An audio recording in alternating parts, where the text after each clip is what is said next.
asalaamaaleykum mbokk ñi suivre ci seen chaîne sama xalaat TV ñu ngi leen di nuyu di leen ziar baax a baax comme ni ngeen ko xamee rek ñu ngi seen programme fagaru nag moo gën faju parce que booy fagaroo feebar bari du la dal. bu la dalul doo ci demante hôpital te loolu moo ëpp rendement kon nag ñuy fagaru bu baax a baax bàyyi xel li ñuy lekk ak li ñuy naan surtout pour di mën a gëj hôpital ni loolay objectif bi.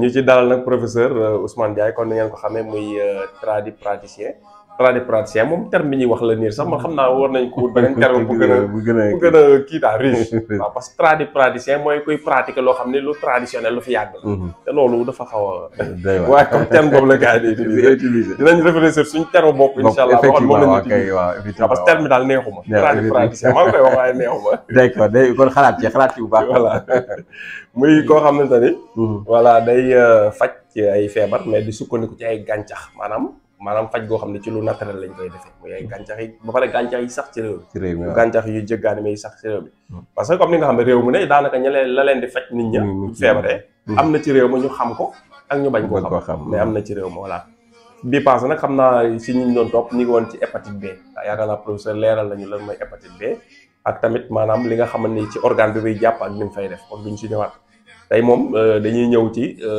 maanaam nan la ñuy def su ku nga xam ne amul hépatite B nan la war a def ba hépatite B du ko dal loolu la ñuy soxla. bu jugee ci loolu nag après ñëw ci li nga xamante mooy ñu ko am ba pare. maanaam lan nga leen di baaxee pour ñu mën a tàqalikoo ak hépatite B bi. professeur.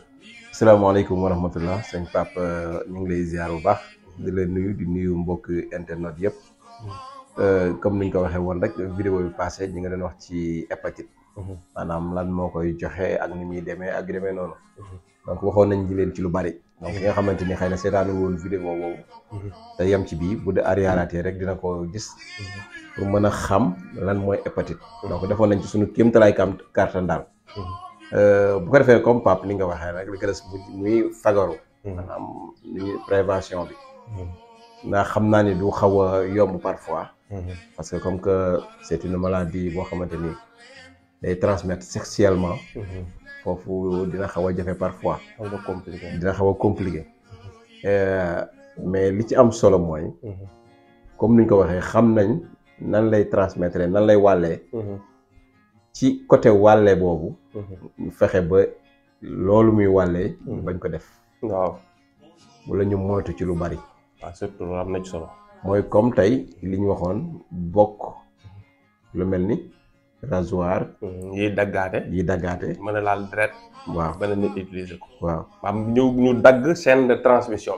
bi waaw kay fexe daal ba kenn ku ne nga fexe ku mu xas daal kooku mënatu ko wàll keneen waaw loolu ñu coupé ko même ñi dëkk bokk kër exemple te kenn amu ko ci te kenn xamul ni am na ko parce que mooy li wax sax nit mën na ko am tamit ñu bañ a bokk yooyu pour en cas su amee ko ci am bañ ko wàll waaw kay waaw mais Sénégal prévention ba mu solo la waaw Sénégal nag Pape ñun ñoo bëgg lu yomb rasoir sax dañ koy bokk lañset dañ koy bokk lépp dañ koy bokk tàmm nañ ko léegi bu ko defee nag yooyu mooy indi problème yooyu déjà dañ koy moytu teg ko nale c'est-à-dire boo gisee tubaab di defar objet jetable lu ci bëri nag yooyu la rek yoo xamante ni yow boo ko utiliser pare nga ku la neexee nga utiliser waat ko yow waaw mais keneen war ko utiliser waaw dëgg la parce que yow ci yow lay delluwaat waaw loolu grave mais lépp loo xamante ni day dagge wala bu daggee ba pare mu yow mi mën nga ko bañ a utiliser waat keneen mën na ko bañ a utiliser waat donc prévention bi njëkk daal xam naa ci loolu lay nekk parce que yeneen prévention yi dina xaw a doy waar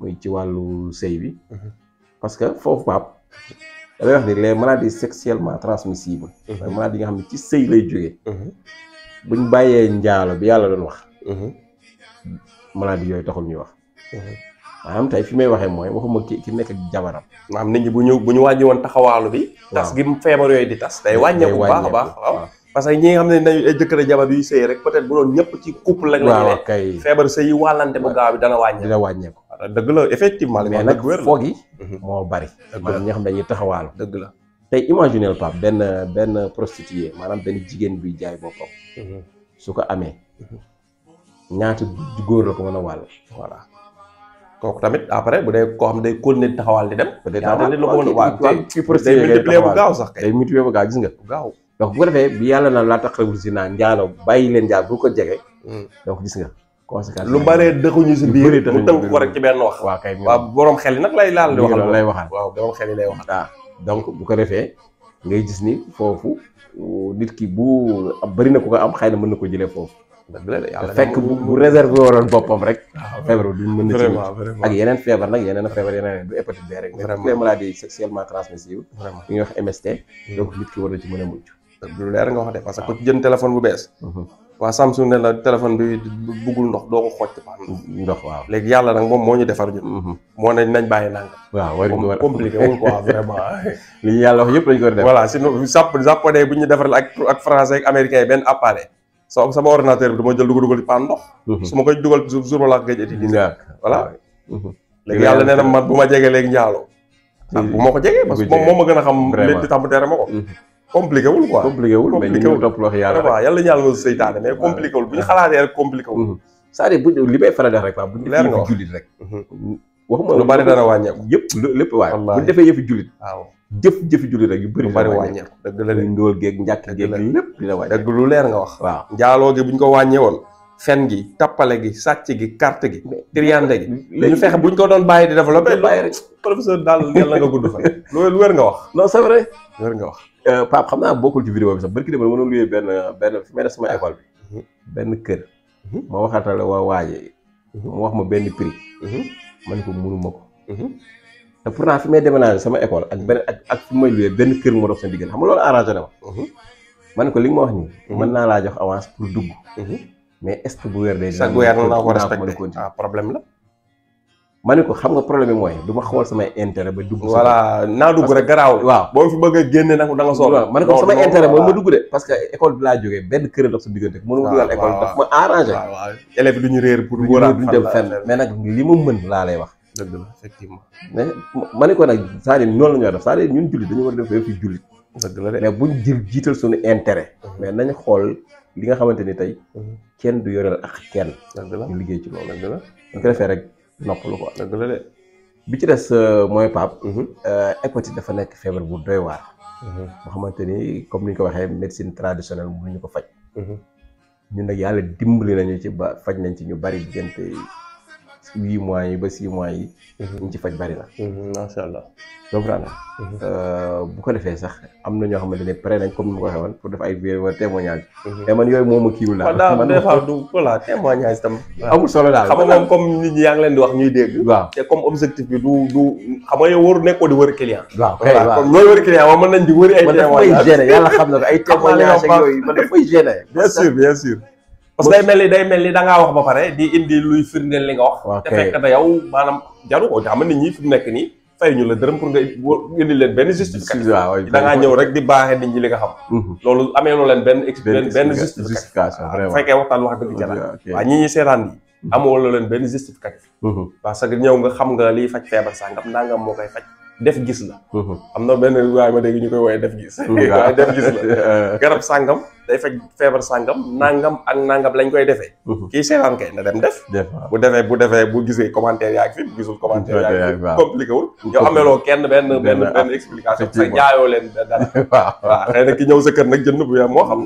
effectivement bu ko defee noonu lay demee. voilà donc feebar la boo xamante ni dafa compliqué. ba pare dafa naqaree faj. dëgg la ba pare dafa bari. ñi may faj ñëpp nag dama leen di wax ni traitement bi li ci gën a gàtt moom 6 mois la jëm 8 mois.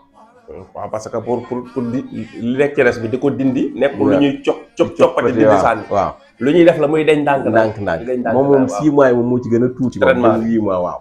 dëgg la man boog sama man loolu de leer na traitement moo koy dindi. moo koy dindi. waaw c'est vrai moom day leer nañ. yàlla dimbali nañu tamit suturaal nañu. ba tamit faj nañ ci ay. ñu respecté traitement bi wér nañu. waaw bi bëri na ba defe naa client yi ñu am Europe sax moo. non point bu am solo la nag maanaam garab sàngam. traitement moo koy wër nga respecté traitement. traitement bi waaw loolu tam am na ci solo. léegi bu ko defee. Pape bala ñu guddal mën nañu ñëw ci. waaw solution yoo xam ne nu nga ko baaxee nit ñi. ñi mën a ñëw si yow. ñëw si yow te ñu mën a ku mën a ñëw si yow loolu laa koy conseillé ba mu yow la nekk sa domaine nga dem si profession ki nga xam nag mënul ñëw xëy ndax moo am lu ko gàllankoor léegi nag garab yi ngay joxe mu jàpp ci moom après suivre nag traitement bi waaw xam nga bu ñëwee ci solution yi ci wàllu gàncax boo seetloo vidéo yi passé daan nañ ci joxe ci benn feebar bu mu musaana jël dinañ ci joxe garab yu bari. waaw ay ñett ñeent yooyu. waaw mais bii moom xam naa ne dina xaw a jafe. benn lay doon. benn wala ba ñaar. waaw parce que nag suñu xam-xam foofu la baax na toll. de baax na ba léegi. non suñu xam-xam foofu la toll parce que day ndax feebar bi boo xam ne dafa naqaree faj. waaw dëgg la. maanaam garab yi ko faj yombul bariwul.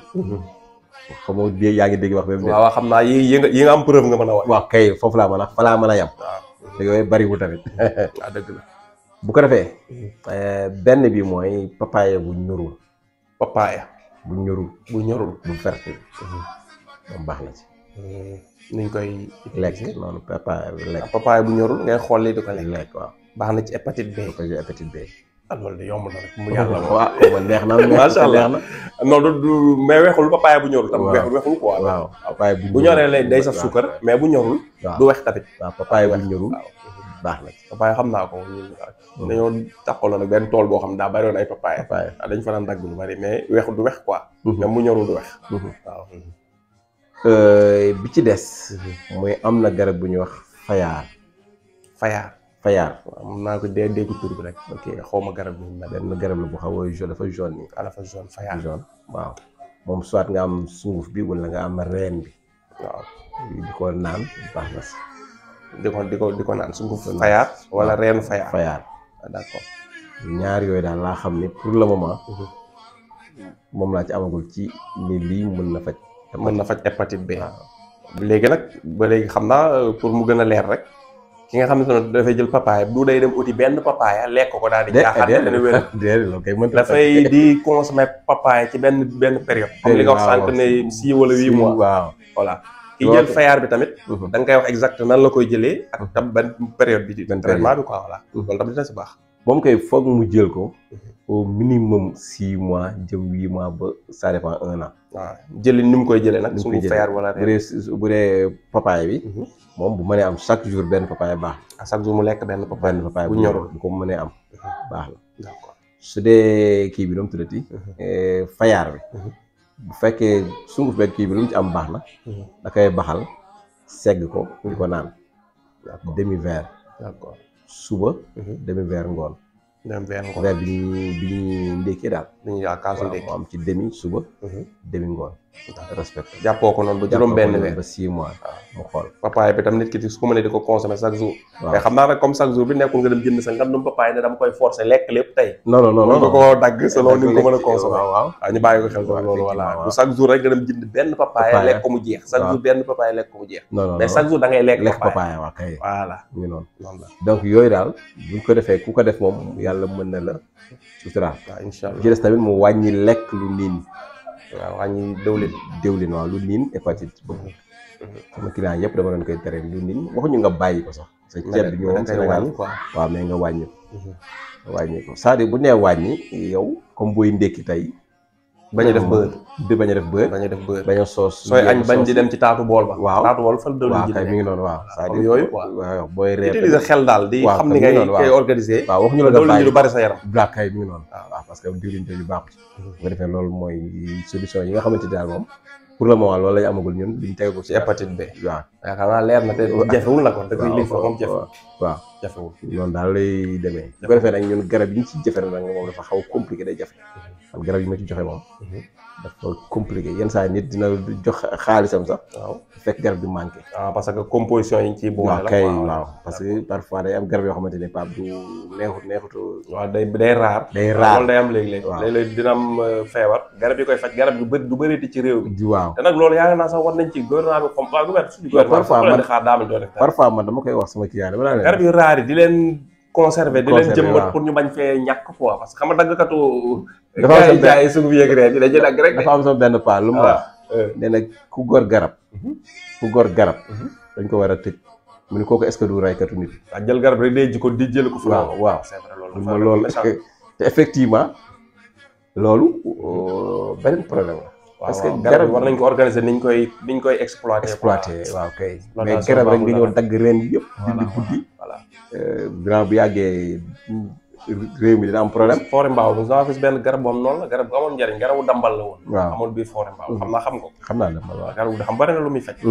trop mais am na ko fa jaar da xam naa reen yi la soxla moom garab gi la déjjiir dag dindi reen yëpp yóbbu noonu garab gi mu tëdd noonu dee léegi mënoon na gas benn côté rek dagg quelque reen bàyyi yeneen yi bu ëllëgee foofu dina màggat beneen côté kii mën nga ko utiliser ay at intelligemment ak xel waaw mais dafa ñëw déjji garab gi dindi reen yëpp yóbbu ay saakoom la koy def après ñëw wër marché jaay ko ji borom place yi jaay reen yi wax ja jeex bu subaa mu wëri beneen garab bu mu ko def bu yàggee yaa xayti dootuñu am ay garab yu faj ñoom garab non seulement du ñu am garab yu faj mais garab yu faj sax dafa baax ci environnement bi ça am naa seen association nag loolu war ngeen ci réfléchir association tradipraticiens yi war nañoo réfléchir ci loolu effectivement bu ngeen amul forêt yu ngeen mën a def noonu conserver ko kenn nekk si yéen am sa benn hectare am boo xam ne day ut planté yu xaw a raar yoo xam ne ñi ngi bëgg a manqué di ko fa toppatoo am ni yaa di nga ko mën contrôler loolu xam naa baax na ci kon professeur ñi ngi bañ a guddal ñu tëj foofu waxtaan comme hépatite B mi li ñu wax leer na xam naa bu mu dal te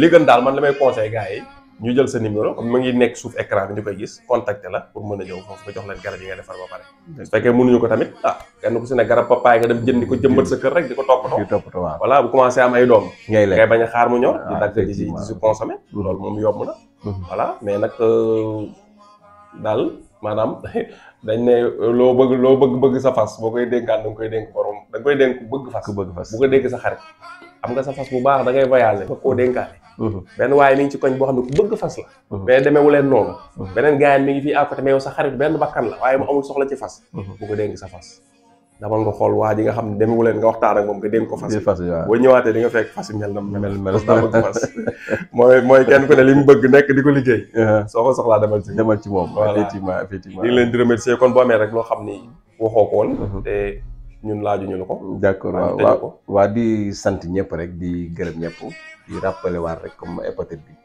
ni feebar la boo xam ne ci monde bi ça veut dire tey tradipraticiens yëpp feebar bii rek doy na leen war ñu wàccee def gëstu benn feebar bi rek Pape doy na pour ñëpp mën cee war a def gëstu asama la yeneen ak yeneen parce que non seulement bari na te médecine moderne mënuñu ko faj li nga wax moom bari na moyen bi waaw man ñoo jël 97% presque te bari na ba faj naa fi benn Gambien bu nekk Espagne defe naa mais nee na seen médecin tubaab bi moo ne ko demal seen dëkk Afrique yi ngeen faju seen garab ngeen faju seen garab xam nga kon loolu day wane ni ñoom wax xam nañu médecine moderne bi te gis nañ ni médecine moderne mi ngi ko faj beneen bi bi ma ci dool dama ko fàtte woon Pape tamit ci hépatite bi la ci solution yi la chaque année dañuy di 28 novembre 29 novembre dafa am benn kii forum galiléen bi ñuy def boo xamante ni at yi passé ñu ngi ko defee centre Jacques Chirac Bollé Abdou Diouf bu passé ñu ngi ko defee King Fahd Place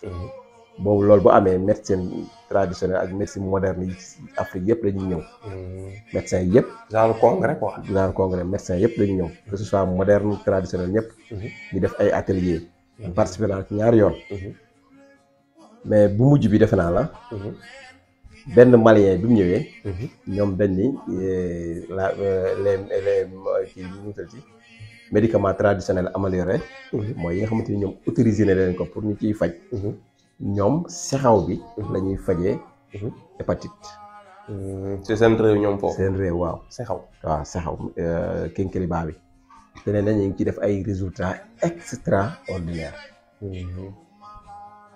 ba partagé woon na formule yi rek waaw non non kénkeliba bi kese beneen garab waaw d'accord waaw am na baxal ko di ko naan quoi waaw def ko infusion naan ko ñoom indi woon na ko boo xam ne hépato xam nu ñu ko tuddee woon seen garab bu waaw moom ñoom noonu la et puis mu insisté ni baax na si xam naa forum boobu bu amee buñ mujjee def nii ci lañ waroon a taxaw normalement en Afrique wala au Sénégal sax même benn usine boo xamante ni dina commencé defar ay médicaments waaw ci garab li may wax nii nag c'est au niveau médecine moderne ak traditionnel ñoom professeurs yi médecine xam yàgg léegi gannaaw ci Covid bi mu amee président am na demoon na waxtaan ak tubaab yi européens yi ak ni ay américains yi ñu ne am na laboratoire yi ñu fi bëgg ubbi fii Sénégal depuis loolu depuis bi fabriqué ay médicaments mais xam naa ci médecine moderne moo tax ñu am naa ci sa benn kii koo xamante ne fa defoon nañu ay posement ak moom sax moom préposé woon def naa Turquie la proposé woon na sax benn somme boo xam ne moom moo koy génnee déjà waaw mais nag dañu lancé ci projet la lancé ko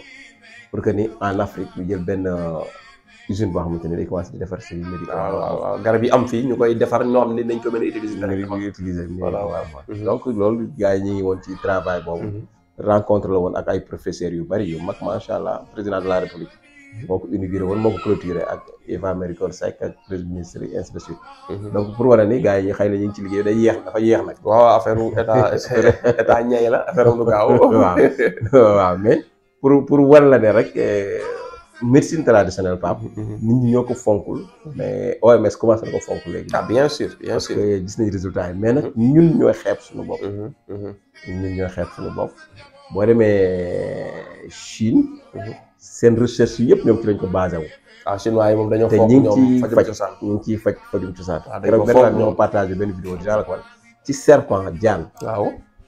jaan xaw ma am nga vidéo bi wala déet. non. ci jaan. ñoom ci la ñuy def lépp presque. génne ci garab yu bari ak bari. daa ji day dem bay day yar jaan léegi. yar espèce jaan yu bari pour rek récupérer yi nekk ci biir jaan yi ñu def ci ay dañ trouvé ci ay garab yi fajaate quoi. waaw ci jaan ci boppam. waaw loolu. léegi dem nag bay yor ay genre kii yoo xam ne. di yar ay jaan. jaan élevage de jaan quoi. ah waaw bu day dox loolu. waaw gis day dox bien sûr. donc pour war na ne rek. àddina lépp am njëriñ. ah lépp am njëriñ de. recherche la ak gëstu rek. bu ñu ko defee rek yàlla mën nañu baax kon bu ko defee. sexaw boobu mën nañ ko ci boole. defe naa am dina yokk faj hépatite bi daal. dëgg la. lépp am njëriñ xamal bañ a xam rek. waxee wuñ nag sexaw nañ ko daan baxale bu njëkk. infusion mooy baxal ndox ba mu bax. waaw raxas xobu sexaw yi bañ set def fenn. baxalee ndox fee ba ndox mi bax nga sotti ko ci xobu sexaw yi bàyyi ba mu sedd. waaw nga mën kaa naan ngay naan. fii ak yaa ngi koy baxal moom naana goo luy faj. voilà boo koy togg rek amul njëriñ. waaw fii yaa ngi togg rek amul njëriñ. loolu yaakaar naa leen. jërëjëf kon professeur ñi ngi lay remercier. jërëjëf ci disponibilité bi. ak partage yi vraiment am na solo xam naa ñi nga xamante ni am nañu hépatite B ku ci yem ci vidéo bi di nga mën a am ay solution yoo xam ne di nga ko def sa xel dina dal képp koo xam ne tam amoo ko mais seetaan nga vidéo yi te xam nga ñoo xam ne am nañ hépatite B nga partagé leen ko. wala sax même boo xamul ko am hépatite B nga partagé rek parce que mën nga ko partagé fi nga ko partagé am ko ci tombé koo xamante ni am na hépatite te maanaam yoo xamoo ko bu ko defee moom mu mën ci jëriñu kon ñu ngi lay remercier di la jox rendez-vous ci vidéo bii ñoo xam dinañ waxtaane plante de la semaine plante de la semaine nag xam naa dañuy waxtaane bi yoon li nga mooy garabu kàdd loolu la ñu waxoon n'est-ce pas. d'accord garabu kàdd maanaam mooy yan njariñ moo ci nekk yoo xam ni ci wàllum faj bu mën a jëriñ Sénégalais yi. kon professeur ñu ngi lay remercier. jërëjëf incha allah merci.